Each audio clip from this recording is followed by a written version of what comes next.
No Saber Direito desta semana, você vai assistir a um curso sobre direito previdenciário com a professora Luísa Moraes. Durante as aulas, você vai conhecer os regimes previdenciários, a previdência complementar fechada, a estruturação e os tipos de plano de previdência e a tributação para o participante. Assista a aula 2.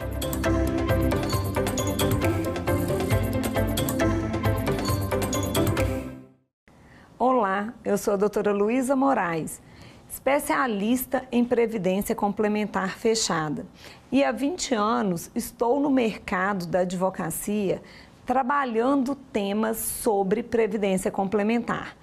Uma matéria que não é dada nas universidades, mas que ganha grande relevância no cenário jurídico atual, com os fundos de pensão e as grandes mudanças de norma. Hoje eu estou aqui para a gente fazer a nossa segunda aula. E o tema da segunda aula é Previdência Complementar Fechada. E agora nós vamos saber um pouco mais sobre o seu aspecto histórico, legislativo, quais são os temas atuais que hoje estão aí rondando o universo de fundos de pensão no Brasil. Se você quer saber um pouco mais sobre esse tema, além dessa aula, acompanhe o nosso canal no YouTube, Fundos de Pensão. E acompanhe também as redes sociais, @doutora Luísa Moraes. Lá eu compartilho todo o conhecimento de todo esse tempo de atuação. E por que é tão importante compartilhar este conhecimento nos tempos atuais? Vamos entender um pouquinho como é a Previdência Complementar Fechada em suas dimensões? Atualmente no Brasil são muitos planos de previdência. Quase 300 planos de fundo de pensão estão em vigor e eles são regidos e fiscalizados pela Previc. Dentro de todo esse período de existência da Previdência Complementar, que se iniciou na década de 70, com a criação dos primeiros planos pelas empresas estatais, seguido de multinacionais que atuavam no Brasil na época. É um grande período de acumulação de reservas, que hoje chega a uma reserva total de 1,3 bilhão de reais, cerca de 12% do PIB brasileiro. É uma grande reserva econômica que impacta em toda a economia nacional e movimenta o sistema financeiro. É muito importante a gente lidar com esses assuntos contemplando todas as partes envolvidas nesse processo.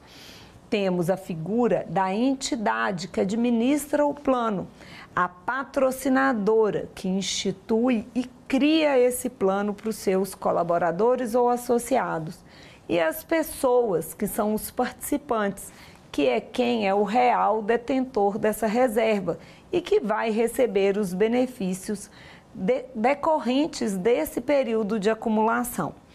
Como todo contrato civil brasileiro, e é essa norma que rege a Previdência Complementar Fechada no Brasil, existe várias alterações ao longo do caminho, principalmente por se tratar de direito civil contratual. E todas as mudanças, seja legislativas como nos regulamentos dos planos, afetam diretamente a vida dessas pessoas.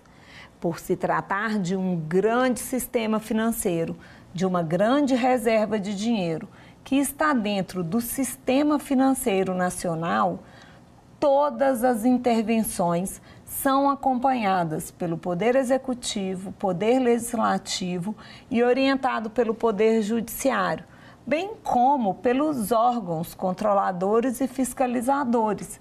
No caso da Previdência Complementar Fechada, o Conselho Nacional de Previdência Complementar, o CNPC, e a Previc, que é a Superintendência de Previdência. São eles que cuidam de toda a ordenação, todas as regulações em torno da gestão desse grande patrimônio brasileiro. Sim, esse é um patrimônio brasileiro, porque ele afeta toda a economia do país.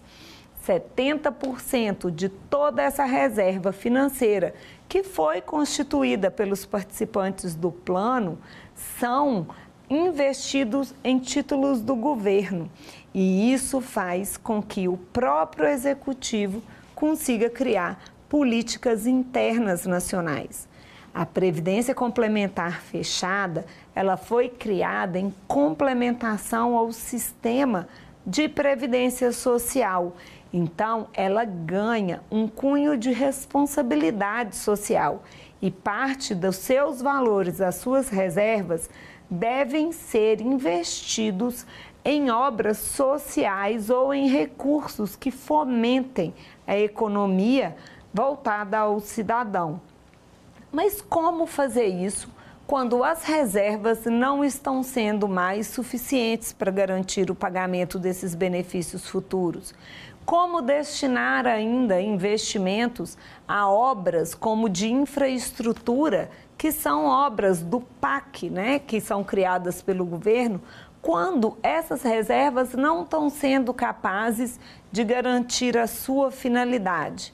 Esse é um dos grandes desafios que atualmente são enfrentados pelos gestores, pelas patrocinadoras e que tem refletido diretamente na vida dos participantes dos fundos de pensão. Nos planos de benefício definido, por exemplo, não é incomum terem participantes com o valor do seu benefício já reduzido pela metade. Isso é fruto das baixas reservas e do grande número de equacionamentos. Mas ao longo dessa aula vamos explicar como tudo isso começou, como essa regulação funciona e quais são os grandes desafios que hoje estão sendo julgados pelo Poder Judiciário, tentando devolver o equilíbrio desse sistema.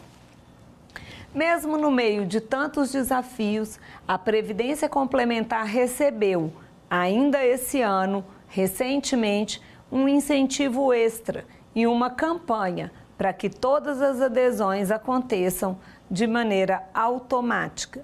Isso não tira o critério de ser facultativo, mas ter o maior número de pessoas participando do sistema de previdência complementar é essencial para que esse equilíbrio seja restabelecido.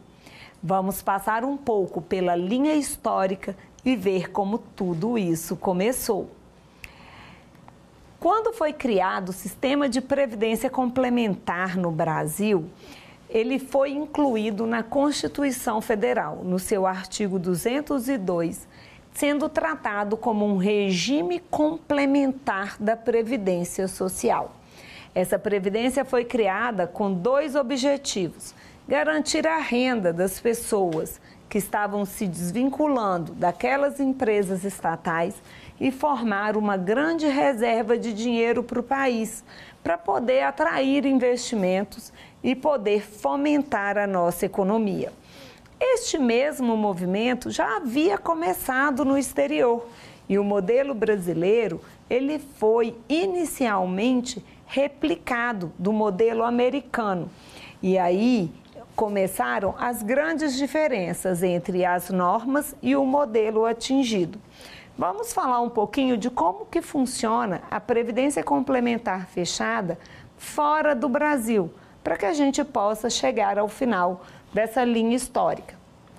Pautado no modelo americano, a Previdência Complementar começou num modelo muito fechado e muito controlado da economia, não possibilitando investimentos que tomassem mais risco. Era um modelo conservador, enquanto nos Estados Unidos era possível amplo investimento. O Brasil, mesmo no modelo conservador, ele foi capaz de abrir o investimento em segmentos dentro da própria estrutura de criação daquela previdência complementar. E era possível comprar e vender imóveis, era possível investir no modelo de gestão financeira daquela época, da década de 70. Com isso, começaram a acontecer uma série de irregularidades, porque não era tão fácil acompanhar como essas negociações aconteciam. Assim, o sistema de previdência complementar fechada foi restringindo os seus investimentos em capital aberto, seja na bolsa de valores, comprando e vendendo ações, e destinando cada vez mais recursos a títulos da dívida pública. Ou seja, eram empresas estatais sendo controladas pelo próprio Poder Executivo e reinvestindo o seu dinheiro nas suas próprias políticas do governo federal. Seja do governo federal, do governo estadual e do governo municipal. A gente vai ver que é possível ter previdência fechada em todas essas esferas. Mas o que aconteceu é que com esse fechamento, o desafio de gerir e gerar riqueza com aquela reserva também apareceu. Então, a proteção, ela também trouxe uma limitação. Mas isso é importante quando a gente fala em investimento financeiro e busca equilíbrio. Estas eram as decisões daquele momento. Com o passar do tempo, a Previdência foi ganhando mais forma, mais normas e mais regulações. Partiu do artigo 202 da Constituição Federal e foi vindo, ao longo do tempo, gerida por sua única norma, a norma que instituiu a Previdência no Brasil. Até que no ano 2000 foi criada, após a privatização do sistema Telebrás, as novas regulações, as novas legislações, conforme determinado por aquela Constituição. A Constituição limitou-se a criar o regime de previdência complementar e trazer que ela seria complementar ao da Previdência Social e traria com ela alguns dos seus critérios protetivos. E aí criou-se os institutos. É obrigatório que toda Previdência Complementar fechada tenha o Instituto do Resgate, o Instituto da Portabilidade, o Instituto do Autopatrocínio e o Instituto da Renda Mensal Diferida. Por que esses institutos nasceram? Por se tratar de um contrato de longo prazo, a sociedade muda e a nossa vida como cidadão também precisa se adequar, às vezes nem sempre decorrente da nossa vontade, mas por fatores externos. Então, uma vez que você entra na Previdência, é possível criar mecanismos para que você possa se desligar dessa Previdência. Mas o mais importante de se estabelecer é que na Previdência Privada Fechada, embora esteja previsto na própria Constituição Federal que ela não é parte da relação de trabalho e não incorpora a remuneração do funcionário para nenhum fim legal, ou seja, ela é totalmente fora das relações trabalhistas, sendo um contrato de natureza civil, ela sofre grande influência das decisões e das modificações do contrato de trabalho. E uma delas é a obrigatoriedade do vínculo com aquela patrocinadora para você se manter naquele regime fechado. Ou seja, para entrar para uma previdência privada fechada, você tem que ser ou parte de alguma entidade representativa e, nesse caso, não há coparticipação, contribuição dessa entidade para a formação da sua reserva, ou então você tem que ser funcionário, um empregado de alguma empresa que dá ao seu trabalhador esse benefício. E aí é nessa hora que ela nasce ligada diretamente à relação de trabalho. E é a partir desse fio condutor que tudo se desdobra dali em diante. Se você mantém o vínculo com o seu empregador, com o patrocinador desse plano, você está dentro desse plano e se você não quiser mais contribuir, mas mesmo assim se manter naquela empregadora, por ser um regime facultativo, você tem a opção de permanecer como renda mensal diferida. O que significa diferimento para fins de previdência complementar? Significa que eu paro a minha contribuição, fico estacionado ali naquele momento com a minha reserva e que ela vai ser gerenciada por aquele fundo e vai se manter ali, não estável, porque ela só vai receber novas contribuições. Mas para que eu possa receber o meu benefício, é necessário que eu cumpra os requisitos objetivos, que são estar aposentado pelo INSS e me desligar daquela patrocinadora. A partir do momento em que eu me desligo do quadro de funcionários, abre para mim um tempo entre 30 dias ou outro maior previsto no regulamento para que eu faça uma opção de recebimento daquela reserva. Então, a renda mensal diferida, ela é um instituto que está previsto para que você possa deixar de contribuir, garantindo assim o caráter facultativo dessa previdência, mas sem ter que me desligar daquela patrocinadora, podendo manter o meu vínculo de trabalho de maneira autônoma e sem misturar essas duas relações jurídicas tão distintas. Já o resgate, a portabilidade e o autopatrocínio são institutos que nascem quando você se desliga da patrocinadora. Assim, você pode optar por receber de uma única vez a sua reserva, retirar aquela reserva daquele fundo e levar para ser administrada por um outro fundo fechado ou aberto, uma previdência aberta, ou então continuar na condição de autopatrocinado, onde eu faço as contribuições da minha parte e também da parte da empregadora, para que a minha reserva continue crescendo e eu possa receber quando eu cumprir os demais requisitos, que é estar aposentado pelo INSS e também ter o desligamento aí, né, da patrocinadora. Então, esses são os institutos que estão previstos na Constituição Federal. Vamos recapitular? São 4. Resgate, quando você recebe a sua reserva. Portabilidade, quando você leva essa reserva para outro lugar. Renda mensal diferida, quando você deixa de participar para o plano, mas a sua reserva fica lá, guardada até que você se desligue. Ou então, autopatrocínio, quando você se desliga da empregadora, mas ainda não está em tempo de receber, seja pelo seu benefício do INSS ou mesmo a sua idade. Então, são 4 institutos previstos na Constituição.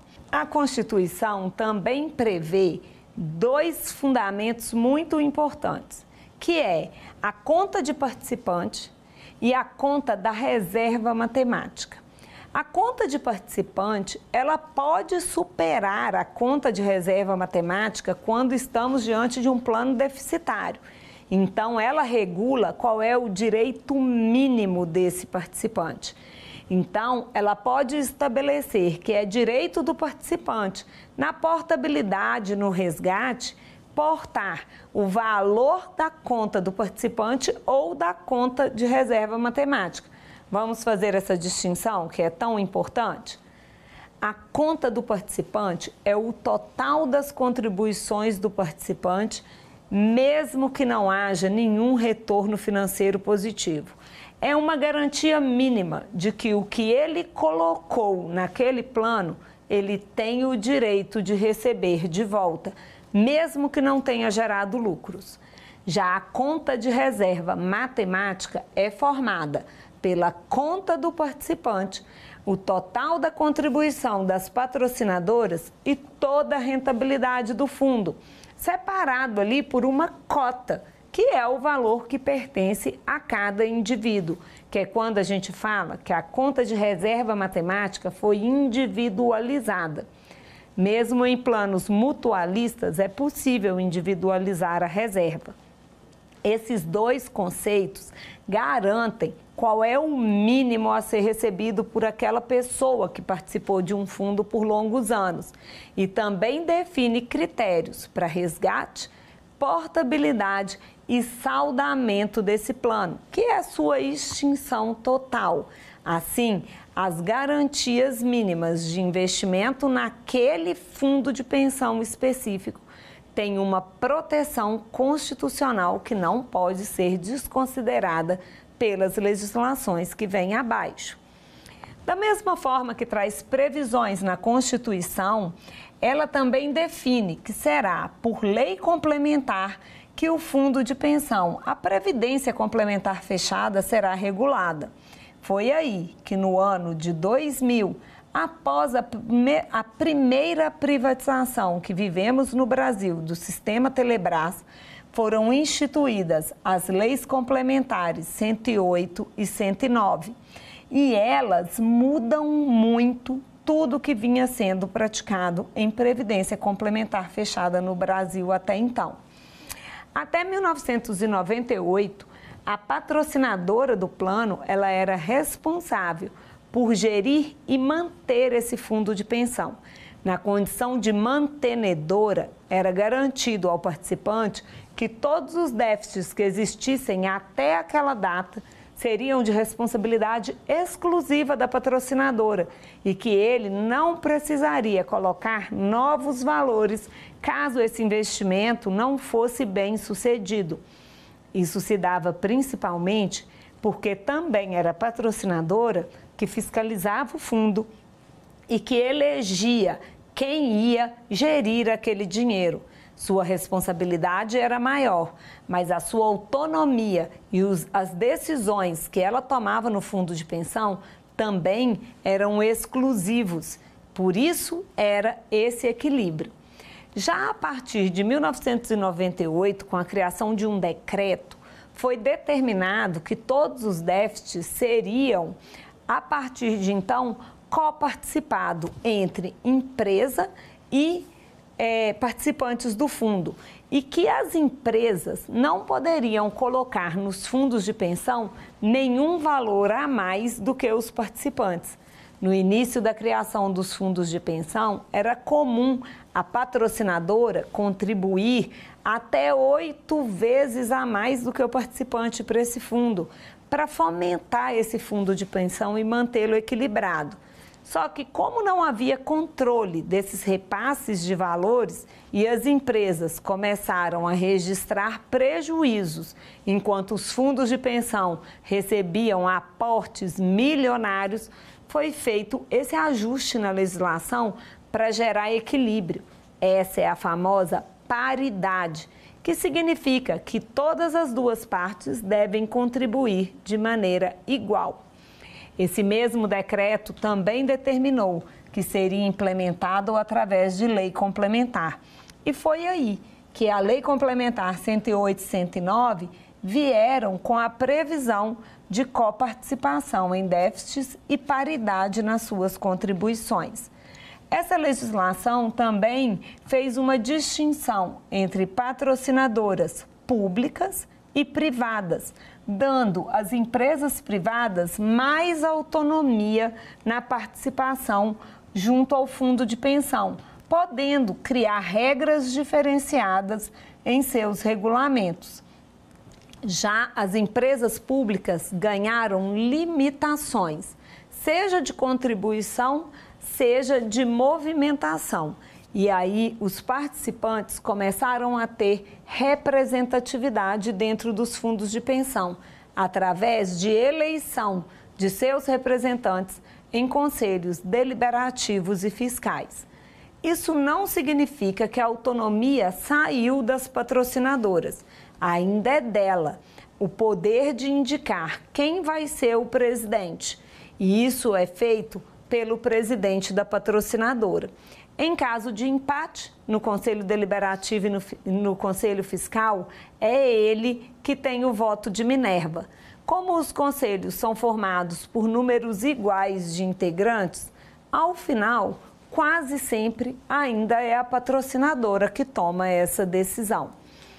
Depois que foram criadas as leis complementares 108 e 109, que é a segunda legislação abaixo da Constituição Federal, as normas ficaram ainda mais coesas. E essas normas, elas são atualmente definidas pelo Conselho Nacional de Previdência Complementar, o CNPC, e pela Superintendência, a Previc, que é quem fiscaliza esses fundos de pensão. É através do Conselho Nacional que são criadas as resoluções que definem o que os fundos de pensão devem fazer. Então, todas as diretrizes de autorizações e proibições são de competência do Conselho Nacional de Previdência Complementar. Já a Previc fica com o papel de fiscalizar e de criar as resoluções que definem como as determinações do Conselho Nacional de Previdência Complementar irão ser operados. É ela também que aprova os regulamentos dos planos. Sim, é o regulamento que faz a lei entre patrocinadora, fundo de pensão e participante. É através desse regulamento que toda a estruturação é formada. Além disso, quando a patrocinadora decide criar um fundo de pensão, ela cria o seu plano diretor e é através dele que as regras do regulamento nascem. Essa cadeia legislativa deve ser sempre observada através da visão geral das relações civis de contratos firmados entre as partes. Então, estamos falando de um direito privado disponível. Por que isso é importante? Porque a própria Constituição, ao criar o sistema de previdência complementar, o distingue da relação de trabalho, embora ele nasça ligado diretamente à patrocinadora. Como a patrocinadora é uma empregadora, todas as decisões tomadas no contrato de trabalho, nos acordos coletivos de trabalho, podem impactar diretamente o fundo de pensão e a previdência complementar de cada um daqueles colaboradores. Mas é essencial fazer uma distinção entre o que é uma obrigação trabalhista, o que é uma atuação como empregadora e o que é uma atuação como patrocinadora. É assim que se define a competência para julgar todos os assuntos que giram em torno de previdência complementar. Quer ver que não é tão difícil assim fazer essa distinção? Hoje eu estou aqui, a doutora Luísa Moraes, dando essa aula. Quando eu estou dentro do meu escritório, eu sou a doutora Luísa Moraes advogando nas causas que eu atuo. Na minha casa, eu sou a Luísa, que é mãe da Betina e da Olívia. São papéis diferentes, embora eu seja a mesma pessoa. É a mesma coisa com a patrocinadora ou empregadora de um plano. Você tem que olhar onde vem essa relação. Se ela for trabalhista, vai ser decidida na Justiça do Trabalho. Se for uma reparação por perdas, uma indenização, será na Justiça do Trabalho. Agora, se estivermos discutindo as regras daquele regulamento ou a gestão daquele plano, estamos falando de direito contratual civil. E aí, a esfera competente para julgamento é a Justiça Comum. Isso está definido já e essa competência já está amplamente estabelecida pelos tribunais superiores. Não há tanta discussão. O que existe é uma confusão no momento de identificar esses papéis. Então, é muito importante avaliar qual é a natureza do fato que está gerando alguma discussão. É através dele que a competência irá nascer. Existe também a possibilidade da competência única da Justiça Federal, que acontece quando a empregadora, a patrocinadora, é uma empresa pública, não uma empresa mista, mas uma empresa pública. Assim, a competência da Justiça Federal é absoluta para julgar todas as questões. Então, você leva essas discussões para a Justiça Federal, que é quem vai ser competente para tratar desses assuntos. Não é incomum, atualmente, haver inúmeras discussões em torno da Previdência Complementar Fechada. Não só pelo cenário atual de baixas reservas e pagamentos menores de benefício. Todo contrato de longo prazo sofre grandes alterações ao longo do tempo e necessita de uma gestão muito criteriosa e específica para que o participante possa acompanhar toda a rentabilidade do seu plano e a formação da sua reserva. Só que dentro do sistema de previdência fechada, não é tão simples assim ter acesso a essas informações. E aí os erros começaram a aparecer no momento de pagamento do benefício. Os momentos de acumulação ou de recebimento de benefício distingue até mesmo a nomenclatura dada a essas partes. O participante é quem está contribuindo para o fundo, que ainda está no período de acumulação. Já o assistido é o participante em gozo de benefício. Então, se você já estiver recebendo um benefício do seu fundo de pensão, esse benefício te coloca na condição de participante assistido.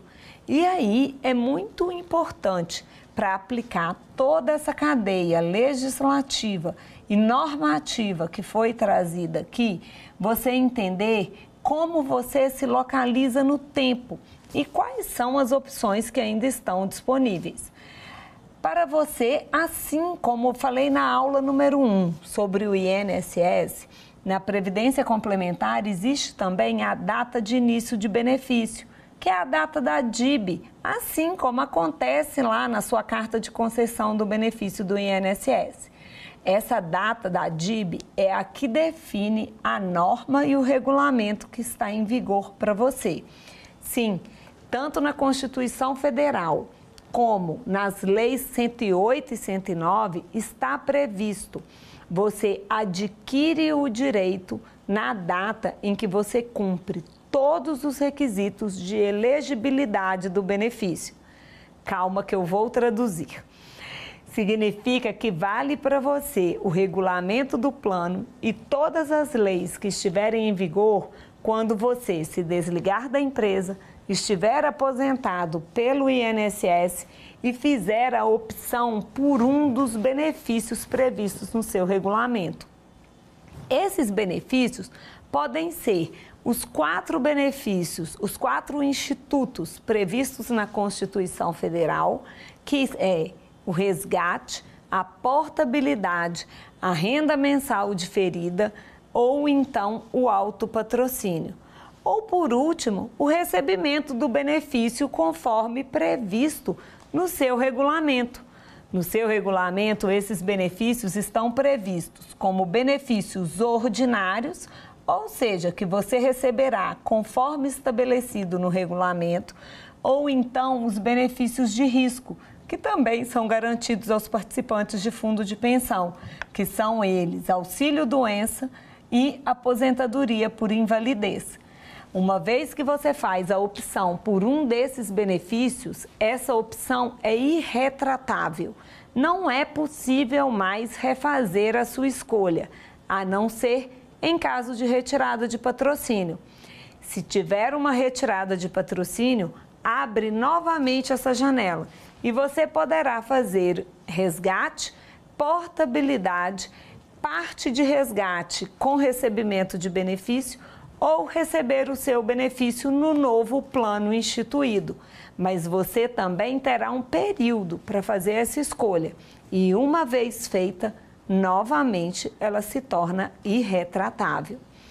Tudo isso é muito importante para orientar o participante, porque se ele não fizer uma opção no tempo estabelecido, é a entidade, o fundo de pensão, que fará essa opção para você. E aí você não terá escolha de fazer algo diferente com essa reserva matemática que você formou ao longo de tantos anos.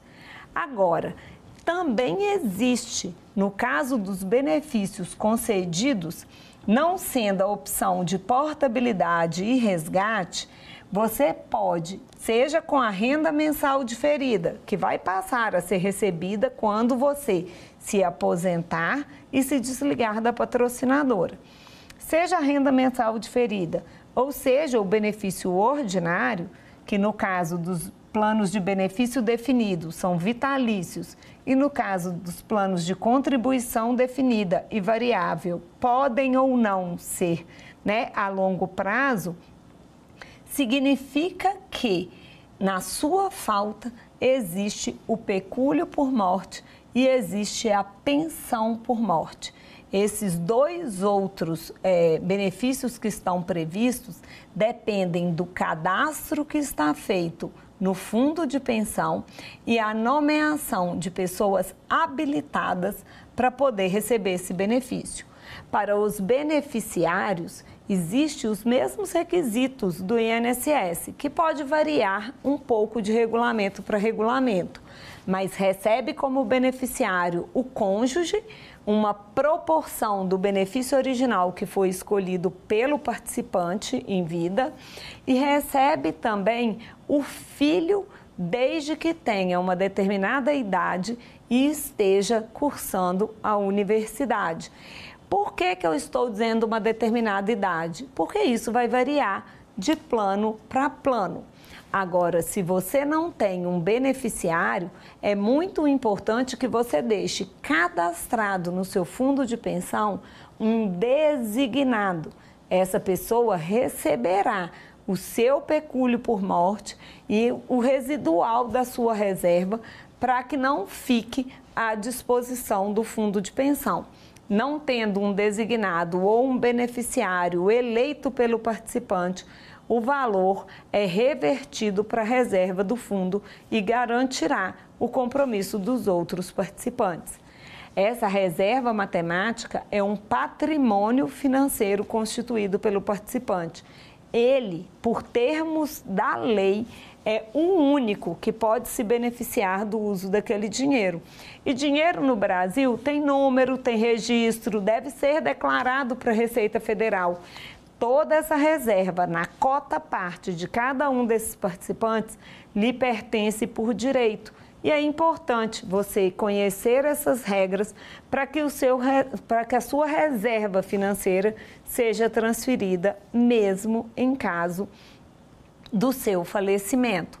Esses são os principais institutos e cadeia legislativa prevista na Constituição, na Previdência Complementar Fechada do Brasil, desde a Constituição até o regulamento do plano, passando aí por todas as esferas legislativas.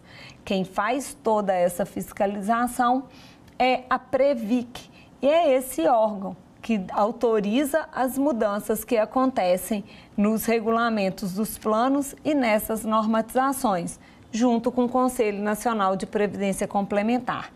Para gerir essa reserva, é eleito dentro do fundo de pensão, dentro dessa entidade, conselhos deliberativos e fiscais, compostos de 2 integrantes eleitos pelo participante e 2 integrantes indicados pela patrocinadora, além do presidente do fundo, que é ele que tem o voto que vai desempatar. Dentro desse plano também existem diretorias e auditorias internas e externas. Esses diretores respondem cada um por sua área, seja investimentos, seja a administração desse próprio plano, que funciona como uma grande empresa, com funcionários que têm o seu custo administrativo e um critério de governança de como todos esses projetos serão aprovados dentro da estrutura de gestão. Lembrem-se, são bilhões de reais administrados por essas entidades atualmente no Brasil. Quanto mais avançada for a governança daquele fundo de pensão, maior é a proteção da reserva e, consequentemente, do participante, cumprindo assim sua finalidade originária, que foi estabelecida na própria Constituição Federal. Se alguma coisa estiver em desconformidade, ao participante é dado o direito de fazer denúncias através dos canais do governo, como o Fale BR, por exemplo.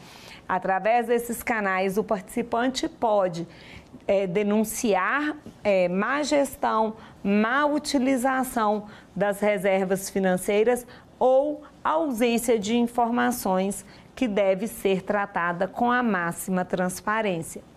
Agora que você já sabe um pouco mais como funciona a Previdência Fechada no Brasil, você pode considerar ter uma previdência privada fechada se você, por exemplo, é dono de uma empresa, você é um gestor, se você coordena uma grande reserva financeira que está gerando lucro. É um grande benefício para os empregados e são novos regimes hoje que não levam aos desafios dos planos de benefício definido. Agora, se você é um participante em fase de acumulação ou um assistido em gozo de benefício, você é capaz de atuar com maior autonomia e assumir a responsabilidade pela gestão financeira dessa reserva que te pertence.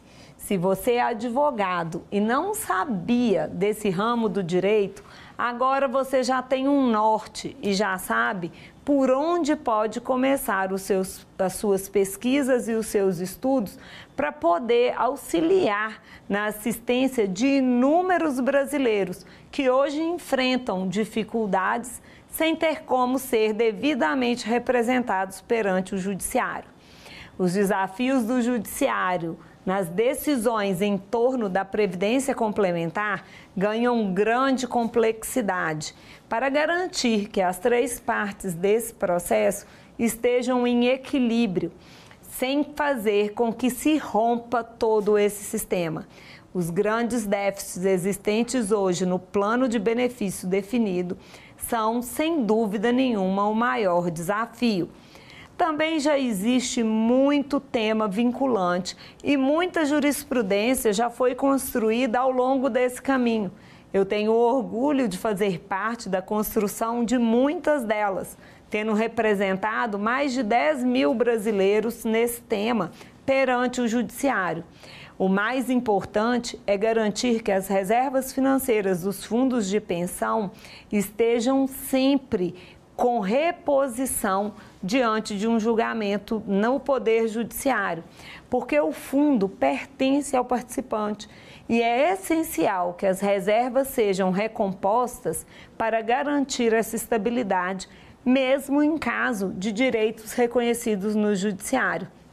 É isso que também está previsto na Constituição.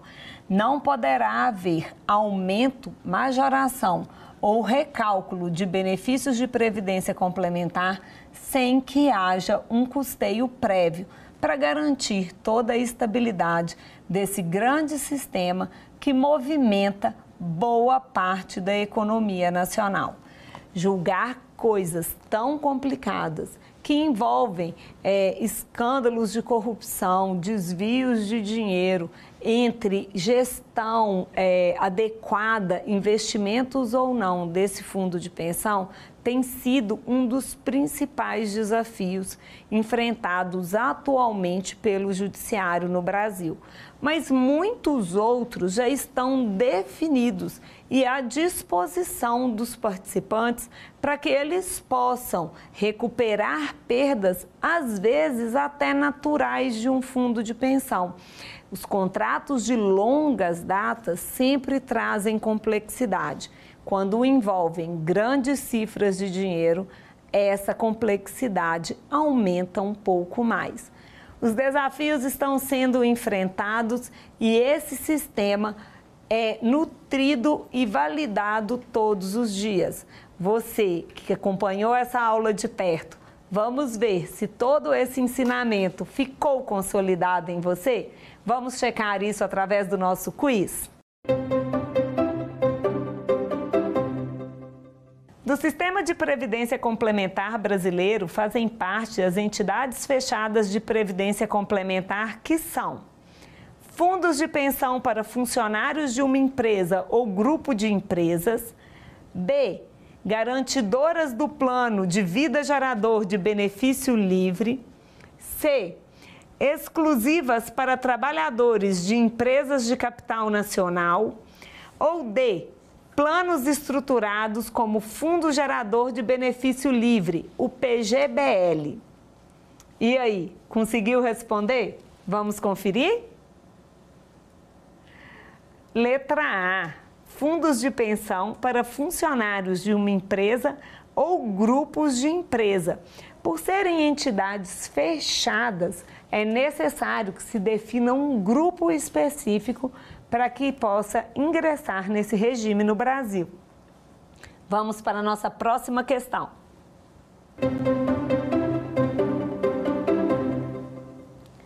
Para cobertura de responsabilidade civil, penal ou administrativa de dirigentes, ex-dirigentes, empregados ou ex-empregados, observando o disposto na regulação das entidades fechadas de previdência complementar, assinale a alternativa correta.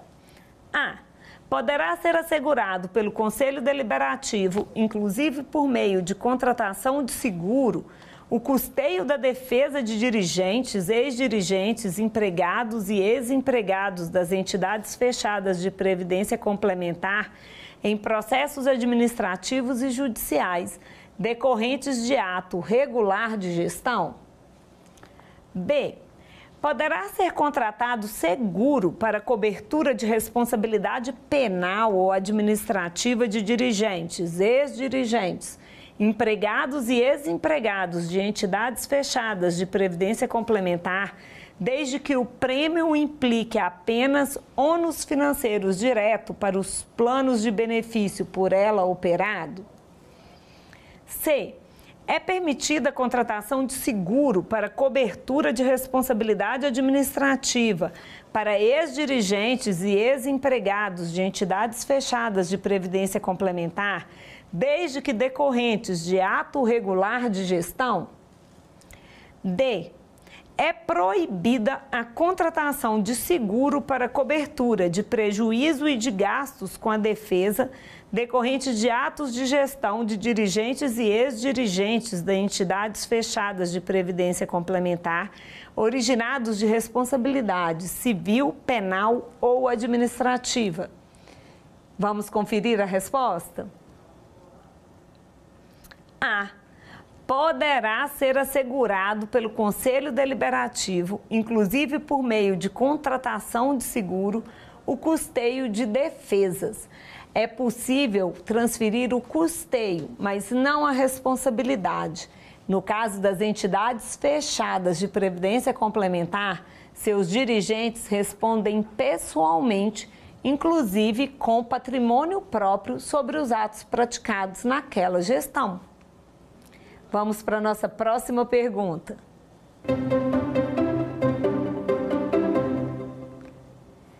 Um estatuto é um ato constitutivo que estrutura formalmente uma entidade e representa o contrato interno que dispõe sobre a organização e a gestão da entidade.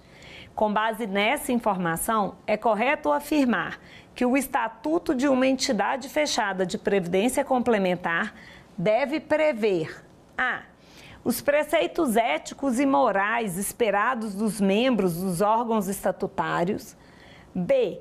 A forma de acesso, duração e término do mandato dos membros dos órgãos estatutários. C. as atribuições e a composição da diretoria deliberativa e do conselho consultivo. D, as políticas, as diretrizes estratégicas e os objetivos das entidades fechadas de previdência complementar. E aí, você já sabe a resposta? Vamos ver se você acertou? Letra B, a forma de acesso, duração e término do mandato dos membros dos órgãos estatutários. As demais decisões serão tomadas por esses membros através das políticas internas dessas entidades. Agora que nós já estamos chegando ao final da nossa aula e você já está aí expert em previdência complementar fechada, siga com a gente nas próximas aulas. E se você quiser saber um pouco mais sobre esse assunto, fica também disponível no meu canal do YouTube, Fundos de Pensão, ou nas redes sociais, @doutora Luísa Moraes. Eu te vejo na próxima aula. Até lá! Quer dar alguma sugestão de tema para os cursos do Saber Direito? Então mande um e-mail para a gente, saberdireito@stf.jus.br. Você também pode estudar pela internet. Acesse o nosso site radioetvjustiça.jus.br ou pode rever as aulas no canal do YouTube, @Rádio e TV Justiça.